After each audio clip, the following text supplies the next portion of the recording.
Welcome to the podcast Coins. I'm your host, Patrick McLean, and I'll be joined by a panel of experts. My name is Bruce Fenton. Sitting here today with Eric Voorhees, here today with Alex Mashinsky. My name is Melton Demers. Happy to be here with Dave Jevons. Mark, how you doing today? I get to sit here today with Charles Hodgkinson. Here today with Roger Ver. I'm Sheila Warren. And on this episode, we will discuss how crypto's massive growth and global scale are forcing governments to react in competitive and sometimes short-sighted ways.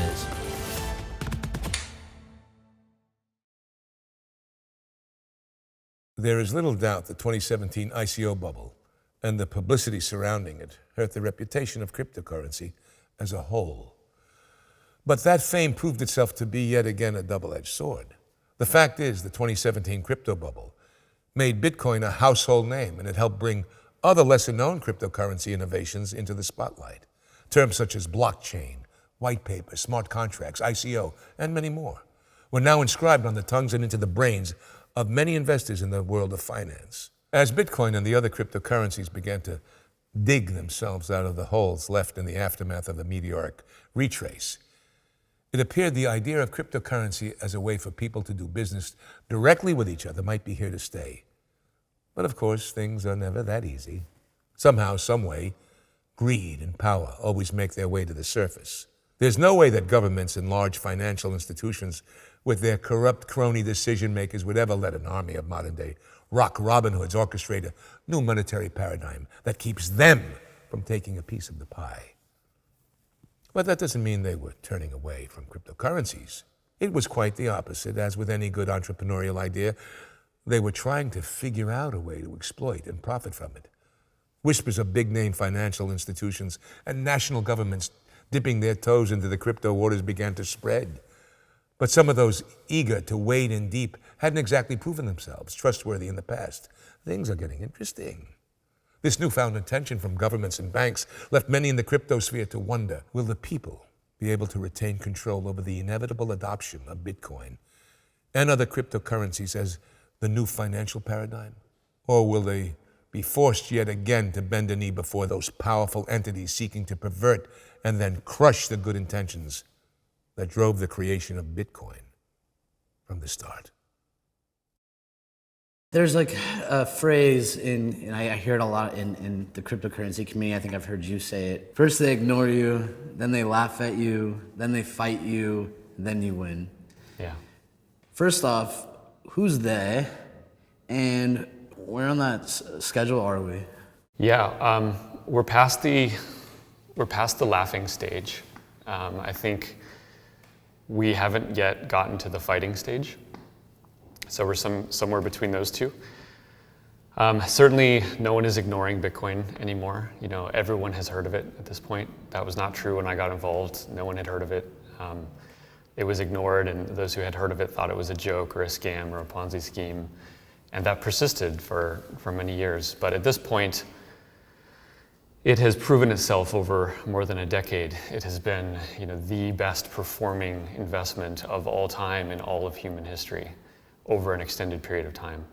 The fighting stage is going to be pretty scary because I think as governments realize that Bitcoin is actually an existential threat to fiat currency, they will come down very hard on it, or they will want to at least. Bitcoin will ultimately destroy fiat currency entirely. And that means that governments will lose their ability to debase currency and steal from the populace. They're not going to be happy about that. It means that governments will have to shrink down to the size of only taxing and borrowing instead of taxing, borrowing, and debasing money. I worry about the reaction that governments will have to this as they understand that existential threat. So far they haven't, because they don't think that their mighty dollar, for example, will ever be trumped by a digital currency called Bitcoin, but it will. So we will watch that happen, and I just hope that enough people learn about the importance of Bitcoin early enough so that it becomes very hard, very difficult for governments to actually aggress against it in a significant way. Does everyone share your view, or do you think people are being complacent? Most people don't share my view. Most people don't think that Bitcoin will replace fiat currency. What they don't understand is that money competes in an open marketplace. And now that there is a form of money that is better than fiat by far, over time it's going to outcompete it. You're going to see people come to the realization that they can hold value in something that is always debased and loses value at 2 to 5% a year, or they can hold something of which is scarce and which has been appreciating more than any asset in human history. They're going to come to that conclusion, and fewer people are going to be willing to hold dollars, and fewer people will be willing to hold government debt. But that's going to take a while to play out. And I think so many people do not understand that that's where this all goes. And it has to go there just through the laws of economics. Because they're not following your projected trajectory of where this is going, does that then mean that they don't see that it's a fight? And I guess to tack onto that, do you think that even if people honestly thought that Bitcoin would replace currency, that they would still be aware that there's going to be a fight? I think a lot of people are just uncomfortable with the idea that government wouldn't be in control of money. And so a lot of them hope and wish that that will never happen. I think those of us who are in the Bitcoin industry really think that it's important for society to have an open monetary standard instead of a political censored standard that is restricted at the borders of a country. A lot of people, I believe, assume that governments can prevent Bitcoin from displacing fiat, and so they don't believe there will be sort of a fighting stage because they think that they just need to issue a regulation and that will keep Bitcoin in its place. But they don't understand how powerful a system that can't be turned off and which allows any person in the world to have control over their own value. They do not understand how powerful the system that is. And so the regulations will not do much. And this means that eventually fiat will actually be challenged by the rise of Bitcoin. Some people say, well, the financial system's going to crumble, and there's going to be this implosion, and everything will be, crypto-oriented. That may eventually happen. I think it's relatively unlikely, and I also think it's not something that's going to happen in the very short to medium term. But I do think that we've seen already, Bitcoin's been around for 12 years, and so it's not going anywhere. Cryptocurrency is only becoming more innovative, it's becoming more pervasive, more useful. So I think it's inevitable that we wind up in a world that is much more crypto native. I talk a lot sometimes about how we have a generation, my children included, who are digital natives. They don't even fathom a world where they're not connected to a device and where that's not a method of engaging with society and with each other. Like their humanity is really mediated in some cases through their online experience. We're going to have a generation of crypto nativity, like people who do not even fathom the fact they don't own their own data, they don't own their own currency, they don't own their own keys, whatever it might be. It's going to be very natural. And I think that is coming. I think that in some ways, in some parts of society, it's already here, and we should be paying a lot of attention to that. Is regulation good for crypto? I think regulation is good for crypto. I think that it's a matter of the type of regulation. You can't answer that statement with a blanket, yes or no. It's nuanced. I think you have to look at the fact that one of the things I think we want is a level playing field. And so I often use kind of the metaphor of a half pipe, if you're familiar with snowboarding. And the idea is, if you think about the Winter Olympics, for example, there is a standard half pipe, and everyone can go down that half pipe and do whatever crazy tricks they want to do. They have full freedom and flexibility going down the half pipe. But the half pipe creates a way of evaluating who is a better and worse snowboarder, quite frankly, who is more innovative, who is more creative, or whatever it might be. Similarly, regulation provides, I think, a foundation upon which to assess the benefits, the risks, the challenges, the opportunities of various forms of cryptocurrency. Now, that being said, I think there's some places where regulation can actually stifle innovation in ways that are challenging and problematic. And one thing I found very impressive, it's from certain various governments, is the way that they've attempted to be more agile or flexible in the way that they're thinking about regulation. So this might be things like regulatory sandboxes, where you kind of invite innovators to come into what's called a regulatory sandbox. It's a fictional construct where they're very open and transparent about what they're trying to do. And you indicate as a regulator, well, here are the things that could be problematic or challenging. Here's how we're thinking about regulating, what that might be, et cetera. And so I think that can be a really powerful model for creating more cooperation and openness in systems.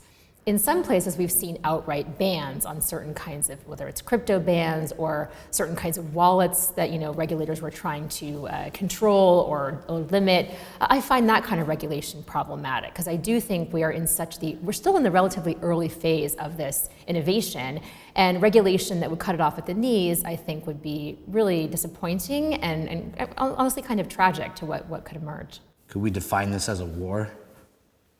I hope it doesn't become a war. I mean, it might not be physical, it might, but is it that big of a deal? Can you imagine things that would scare governments more than what's about to happen in this scenario? hopefully the politicians within governments can realize that while Bitcoin will remove their control over money, it's actually really good for society. I think most politicians are good people, even though they do a lot of bad things. And hopefully they will start to recognize that just as it was important to separate church and state, for example, it will be equally as important to separate money and state. And they will realize that humanity has benefited from this system, even if they lose some control. But maybe that's a naive viewpoint. You know, you see countries like, I think India just is trying to ban cryptocurrency. China has played with their position from the beginning. The U.S., I think, through SEC, as well as Janet Yellen is the new, I think, Treasury Secretary.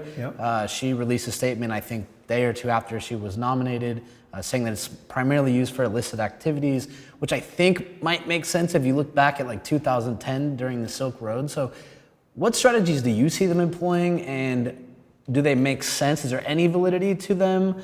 And can you find any other parallels in technology in the recent past that might show us that it's accurate or not? The people who have the most to lose will say the most crazy things to try to stop the innovation. And to your point, that's not new. That's been going on for decades, centuries actually. And I think it's interesting. Janet Yellen nominated as Treasury Secretary, and to your point, her second day, she's talking about Bitcoin. And you're like, okay, Shakespeare was right. The lady doth protest too much, methinks. No one asked you, Janet, what you thought of Bitcoin, and you felt compelled to talk about it on your second day. And you think about it, the better something is, right? The more innovative it is, the more likely it is to succeed, the more harsh your rhetoric against it has to be. When people have power, they don't tend to want to give it up. So if we can say that the governments have this power or institutions have this power over money and banking, do you think that they're fighting to not let cryptocurrency succeed? Well, all you have to do is listen to Janet Yellen or to Marie Lagarde in Europe, or even the chairman of the Bank of Japan, right? I mean, all of them basically sing the same song, which says that Bitcoin is not a good thing.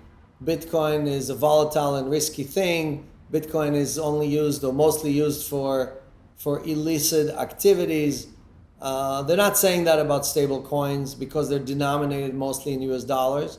They're not saying that about other instruments like central bank digital currencies, CBDCs, which they're creating at the same time, which effectively compete with these assets we just mentioned. So I think there's definitely, both the central banks and like the head of the Treasury Department in the United States have made comments that were not positive or not supportive of this new revolution, right? And you mentioned it before. The main reason for that is that they see Bitcoin as a contender or competitor to the US dollar, and it's, even though it's tiny compared to the total market cap of the US dollar, it is a contender. It is a threat to the stability of the US dollar as the reserve currency of the planet. Does it make a difference who's in power? No. Yes? No? Why not? No. In my view, politics and politicians and their goals are largely the same. Spend more money. We have a complete inability to budget effectively. our government and the people who are in charge of it spend astronomical amounts of capital delivering very little in terms of good governance. Politicians clearly are not, competent enough to ask the right questions to a certain extent, right? And not to blame them, they're not technologists. Do you see any kind of parallels there where they're scared of the unknown? Yeah, absolutely. I think they're scared of the unknown. I think when you look at some of the crypto things that are going on as well, they're scared of that in a big way. But certainly, yeah, they're scared of the unknown. I think in the Google and Facebook ones, it's a little easier to put the finger on it because you can look at these big companies and say, well, I can regulate you here and regulate it there, and the EU should break you guys up. And that tends to be more about advertising control. And also, of course, they're interested because it's had political ramifications in the last 2 elections and globally in elections. So I think that that's why they care. I think it's a little more nuanced when you look at virtual currencies and digital assets in the future of finance, where they really don't know what they're talking about. And they're really scared because the whole thing's going decentralized. I mean, this is 1995, 96, 97 happening again. When looking at those jurisdictions that institute bans, do you see something analogous in the crypto space to the war on drugs or the early internet's adoption in the way that certain government regulators responded? I think it's interesting how a lot of these things start. So when we go back to the early days of the internet, what was the internet used for early on? Well, it was not exactly, let's say, kosher activity, of the kind that we like as a society to necessarily encourage, although we sort of tolerate it in the shadows. And certainly it is the case that Bitcoin, and it's just a fact, Bitcoin was used early on the dark web for activities that were, again, not certainly illegal in many cases, and certainly not things that we really want to encourage.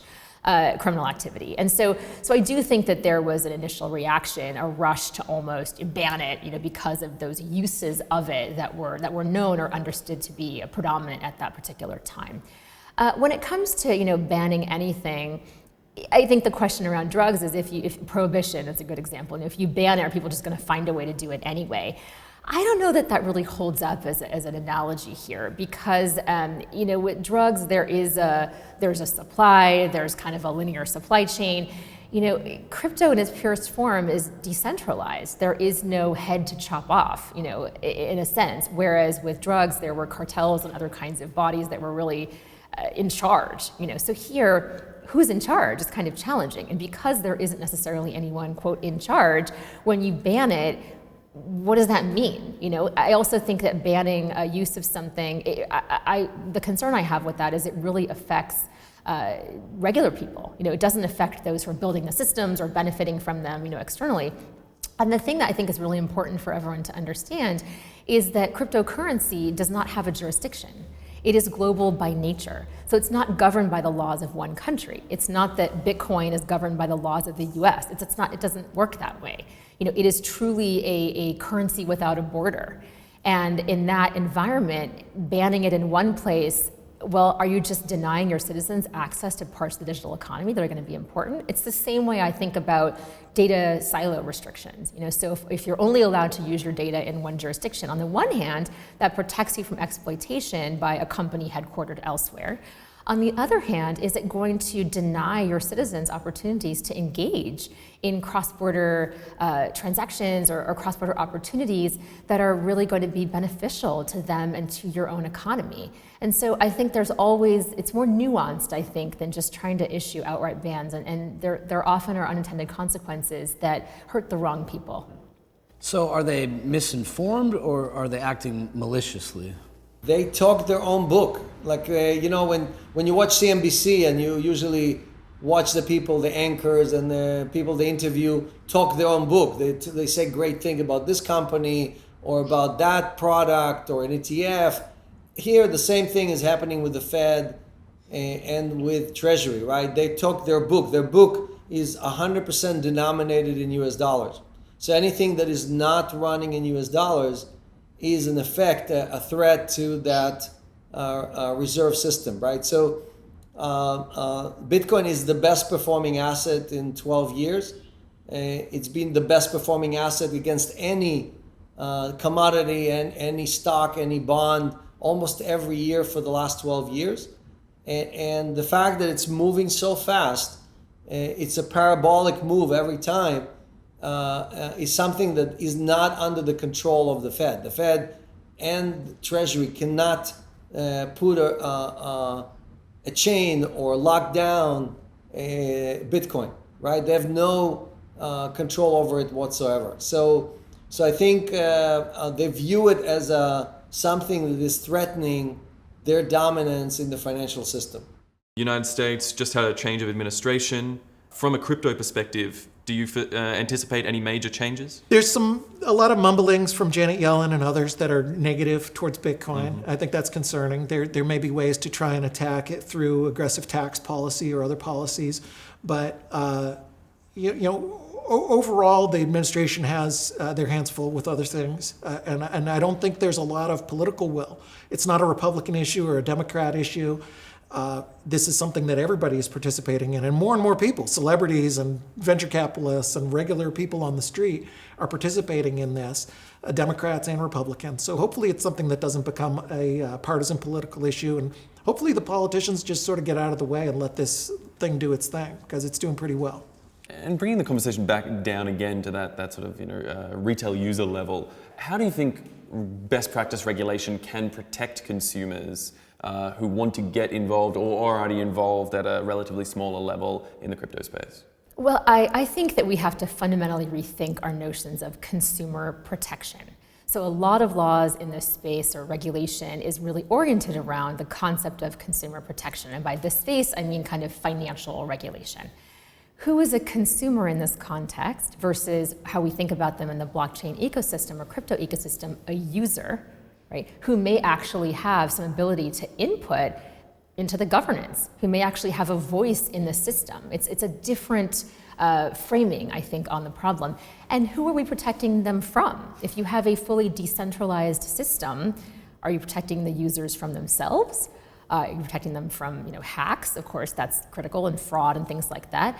But not everything is about fraud or hacks or whatever else it might be. And I think that we should be thinking about regulation as a tool of empowering users, of providing necessary education, and of encouraging adoption of systems that might actually serve them better. So I think regulation can be both a sword and a shield. It can be a carrot and a stick. And it really behooves us fundamentally to think about what are our goals? What are our goals as a society? What are our goals as a government? And then more narrowly, what are the goals of a specific regulatory agency? And be more creative in the ways that we are looking to regulate this emerging space. What people don't understand is there's something called like accredited investors that you have to have certain thresholds before you can even invest. So I think you have to make $1 million or be worth liquid or something. And to me, what that's always done is kind of locked out people from a market, right? So if you don't have enough money, you can't make these really early investments and get more rich, which kind of perpetuates this cycle of holding people back. So would you add some insight there of like, is that partially why this is so interesting? Because people now can invest? Yeah, so a lot of people are rightly worried about wealth disparity. So just the idea that some people have so much money and some people have so little, and that the distance between those groups is expanding. It's a complicated topic, obviously, but it bears noting that there are certain regulators, like the SEC in the US, that actually legally prevent non-rich people from investing in startups. So there is something called the accredited investor. And if you're raising money, if you're a startup and you're raising money, you're generally only allowed to raise that money from accredited investor. And that means someone who either has a net worth of over $1 million or I forget what the other criteria are. I think it's like combined household of $250 a year or something like that. Yeah, so basically you need to have a bunch of money or be making a bunch of money in order to invest in these projects. Obviously the SEC has done this to prevent normal people from getting burned, so I get that. But they've made it illegal for poor people to invest in projects. I think that's disgraceful. I think any adult in a free society should be able to make their own economic decisions. That seems like fundamental. So, certainly a lot of people have used crypto assets to get around foolish rules like that. because no one can stop these tokens from existing. I think that's one of the best attributes of this industry, is that it has allowed people to get around the arbitrary regulations of politicians. And regardless of the intent of those politicians, a lot of the effects of their policies, I think, are really, really disastrous. I mean, just preventing poor people from investing in startups, to me, seems really cruel. It's paternalistic at best, right? The idea that if you're poor, you can't make decisions for yourself. So nanny government will make sure that no one gives you any kind of opportunities which might harm you. It's paternalistic at best and downright insulting. When we go through moments like 2017, 2018, where, like you said, there was a decent amount of garbage generated, did we give them like a free punch, like first free punch to the face, and like invite them to come in and regulate? Were they just sitting back and waiting? Yeah, and certainly the SEC, to their credit, went after some very scammy projects that were just literally ripping people off, right? And I don't have any problem with that. But the rule should be that fraud is illegal, and it already is illegal, right? So if someone's defrauding other people, sure, go after them for that crime.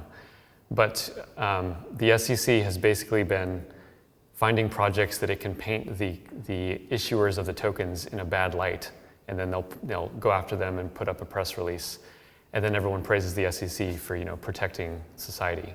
What they don't see is the tremendous amount of cost and damage that these regulations do to the legitimate projects, which at minimum spend hundreds of thousands or millions of dollars on lawyers to try to navigate these rules. Many of the projects never even get going because people are unwilling to accept the risks in gray legal areas where the SEC has not been clear. And the damage that causes in an ecosystem is just really, really intense. And those of us who have been in this industry for a long time have seen that firsthand. When I testified in Congress about Bitcoin, one of the things I wanted to make really clear is that Bitcoin as open source code is not regulated, just like RSA and other types of encryption are not regulated. Open source code is not regulated. So the Bitcoin protocol itself is not regulated. The Bitcoin network is not regulated in the sense that anyone can join the Bitcoin network and run the Bitcoin code and anyone can leave, right? It's not regulated. However, miners who operate in the United States of America are going to be regulated. They're going to have to incorporate, pay taxes, et cetera. Businesses that operate in the Bitcoin network, businesses that provide people with access to Bitcoin, cryptocurrencies, and other financial products built on top of this network are regulated. They are regulated in the jurisdictions where they operate and where they serve customers. And since 2013, the startups I've worked with and invested in, including my own, have spent millions of dollars complying with cumbersome and very unclear financial regulation. But all of these businesses in the United States are regulated.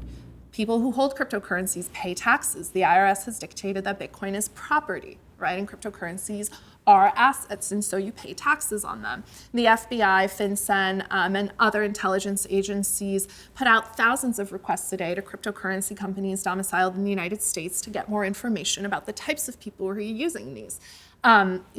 The banking sector, there are a bunch of new rules that have been introduced to oversee banking rules and sort of requirements for companies servicing the cryptocurrency space. So again, there's this fallacious belief that cryptocurrencies are the Wild West or somehow unregulated. They're not. The compliance costs and the amount of energy and effort that goes into legal and compliance on every single thing we have done in this industry is a testament to the fact that that is simply and patently false. The number one tool used for money laundering is the US dollar, either in cash or through the US banking system. Last year alone, US banks paid over $6 billion in fines for their direct role in facilitating and enabling money laundering. So I think these concerns around Bitcoin, are a bit overblown. Certainly there are risks, and we're developing products and tools and solutions to deal with those risks. But I think to label Bitcoin in sort of this, in this way that it's used for illicit financing is completely and totally incorrect. And it's a deliberate mischaracterization to create and spread fear. The number one tool for financial crime is our own dollar.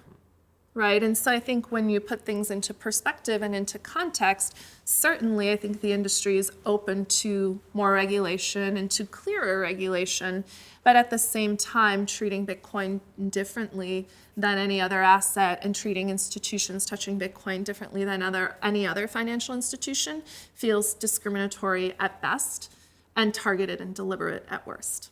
I mean, do you think this is a tactic being used by the government to slow the adoption because it makes it so painful to deal in Bitcoin because of the tax implications and how you have to track, every single transaction in a way that you wouldn't have to do with cash? Is that a tactic to slow this thing down?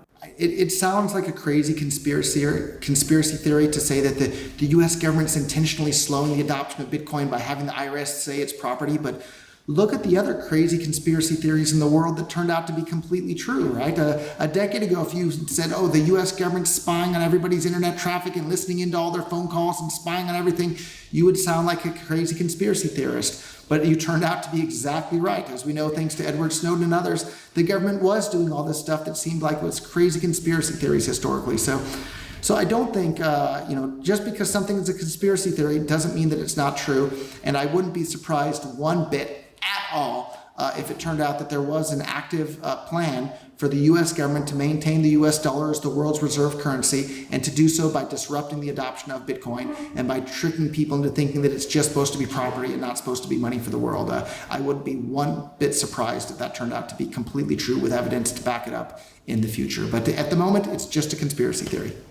When you're trying to build cool stuff and serve people around the world with important financial technology that you think is valuable, and some politician who has no idea who you are, has no idea what you're building, has no idea of the customers that you're trying to interact with, comes in and says, hey, I'm here to prevent you from doing this, and oh, by the way, go spend months of time and millions of dollars to try to navigate my arcane sets of rules. Yeah, it's not pleasant, and I wish more people were willing to speak out about this. I think a lot of people in the industry don't, because they are fearful of retaliation from these very same regulators. I know I am, but I feel like if I'm to do anything valuable, I should at least be speaking out about what is going on. So why do you do it then? I mean, I'm sure you're probably well off, you could retire. What is your motivation? My motivation for speaking controversially on some of these controversial topics is that the entire reason I got into Bitcoin in the first place was to help change the world, to help change the financial system from one that was based on governments and banks and fiat currency to one that was based on open source, borderless protocols. And it's great to make money, but if you're not actually changing the world for the better, then there's no point to that. I mean, that's not going to be fulfilling ultimately. So I would like to see more people in this industry speak out about these things, which are what I would consider highly unethical on the part of governments. But it's a scary thing to do. You get retaliated for, and I've certainly had to deal with plenty of that myself. A lot of things I'm not even permitted to talk about. And to be clear, and if I heard you correctly, you've had to spend millions of dollars on lawyers. Yeah, we have literally spent millions of dollars on lawyers. For something that you think is bullshit, more or less. Yeah, for trying to provide a valuable service to customers who would like to use that service. Do you think there's any chance of a positive reaction from governments? I mean, and pulling back to that idea of the retail investor revolution and the Wall Street bets and the GameStop, Robinhood debacle, all these sort of ideas. I mean, do you think there's any chance that governments may respond favorably to help the retail investor and stop some of this cronyism? Yeah, I hope so. I think there's a lot of demand there, and they're eventually going to have to, because it's a competitive world right now. Governments have never had to compete with global money before, and now they do. So it's a lot easier for people to move. It's a lot easier for people to move jurisdictions. So to remain competitive, I think governments are going to have to be a lot more progressive about these kind of things. So I would anticipate a lot of good moves. We've seen some positive moves in the United States, some great improvements in securities laws in the last year, for example. I hope we see a lot more of that, especially things that are specific to crypto and Bitcoin.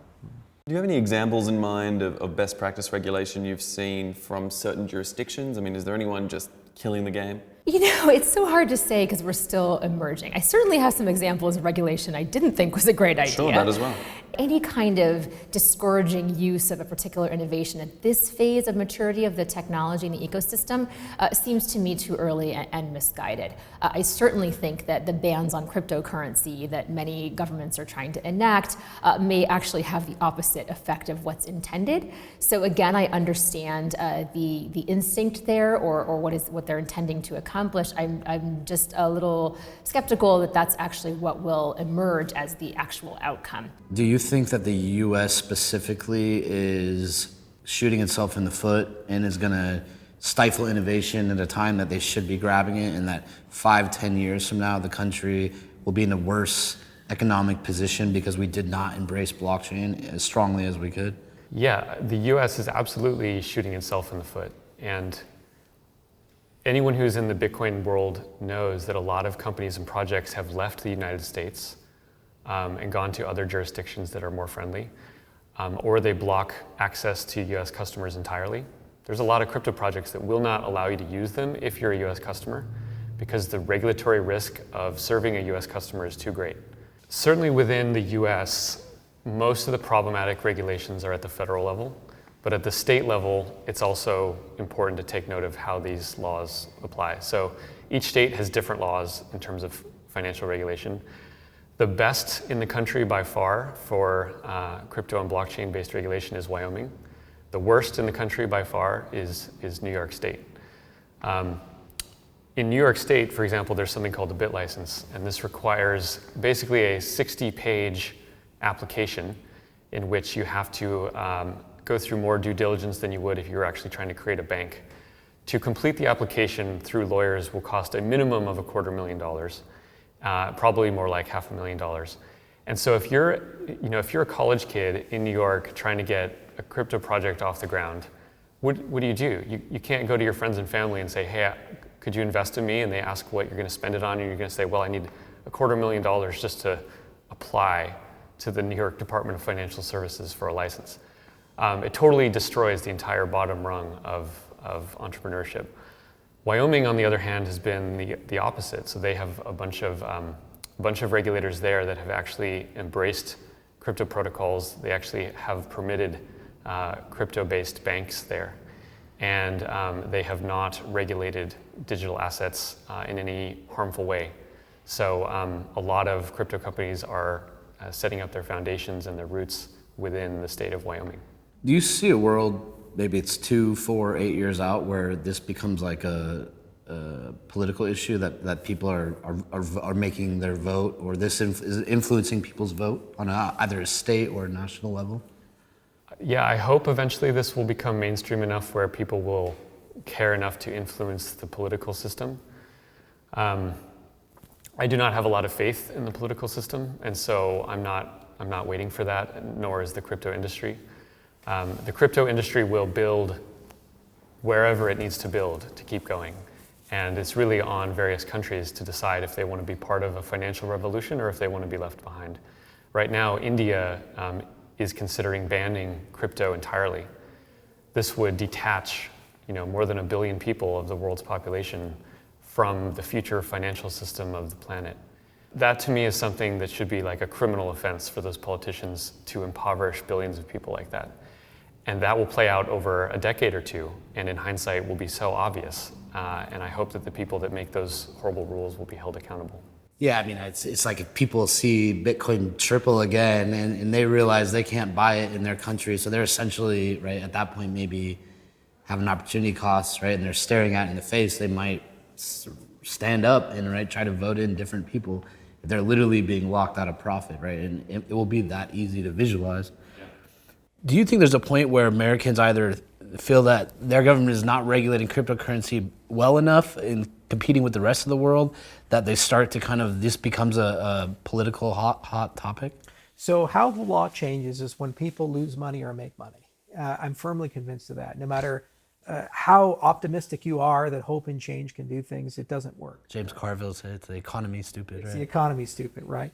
So no newspaper in the world said the internet was a good thing. They just had to adapt to it because they lost their monopolies. They lost their business model. And the ones who were clever, like the New York Times, they changed. And the ones who weren't clever, like the Rocky Mountain News, they went out of business. The internet was a tsunami wave, and it fundamentally changed the way business was done. Well, analogously, new technology changes the economic order. And when the economic order changes, then regulation, law, politics, all of that changes with it. You could never get a Trump without a Facebook. And you could never get an Obama without a YouTube. It's just that simple. And so similarly, you're not going to have material change in the way banks work, the way society works, until you have a technology class that evolves its way out of it.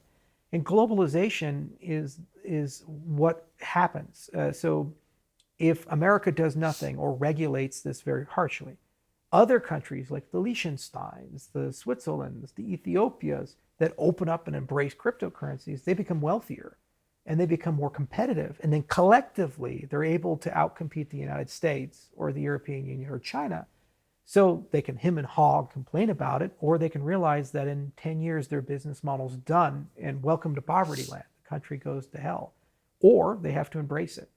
And embracing it means that they have to adopt the standards of the incumbent. There's a reason why the United States controls all the web standards and all those things came from the US, because we were the first adopter and the first mover, and the rest of the world didn't have time to build their own internet. They didn't have time to build their own domain name registrar and do things differently or create their own TCP/IP. We just moved too quickly, and they had an option: either ignore it or embrace it. If you ignore it, you get isolated and cut off, and you don't get Google, you don't get Microsoft, you don't get these companies. And if you embrace it, you don't get to embrace it on equal terms. You get to embrace it accepting the standards that have been given to you. So if America ignores this, the standards will be set in Africa or Eastern Europe or Southeast Asia.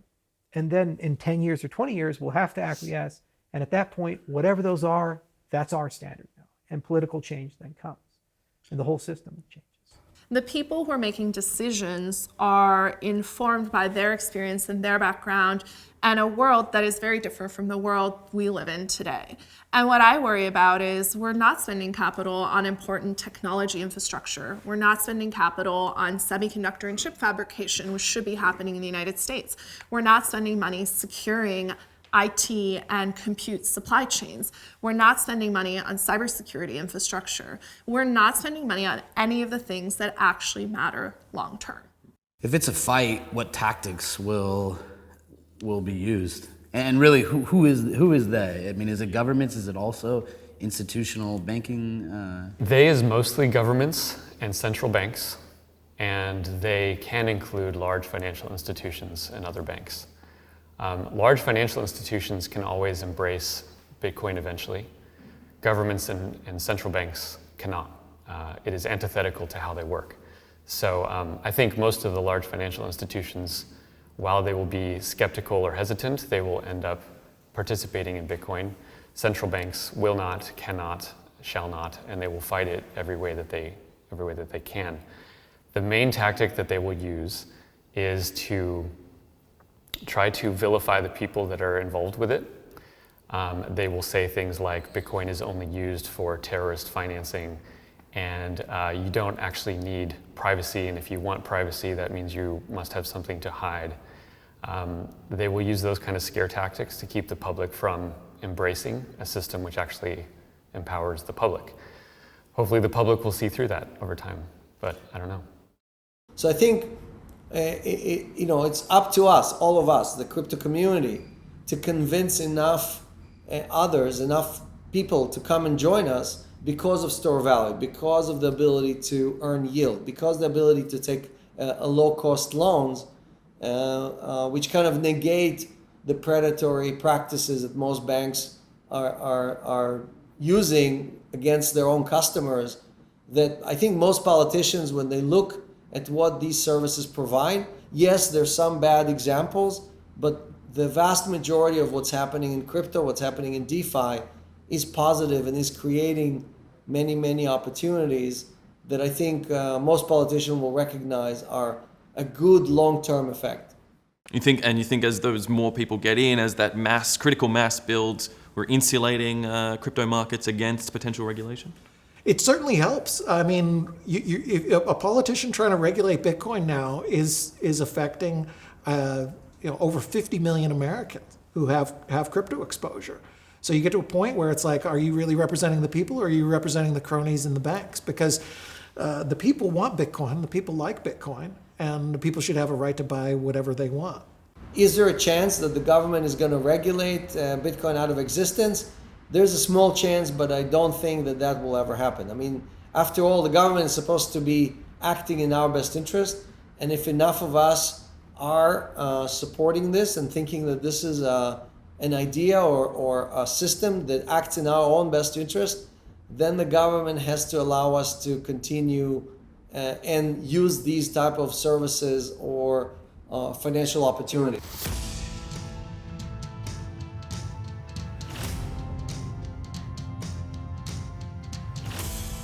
Now that we see how our leaders are reacting to a rapidly changing world, our next episode will delve into the 2020 pandemic and the reaction of Bitcoin and the crypto markets. I'm Patrick McLean, and this is the Podcast Coins.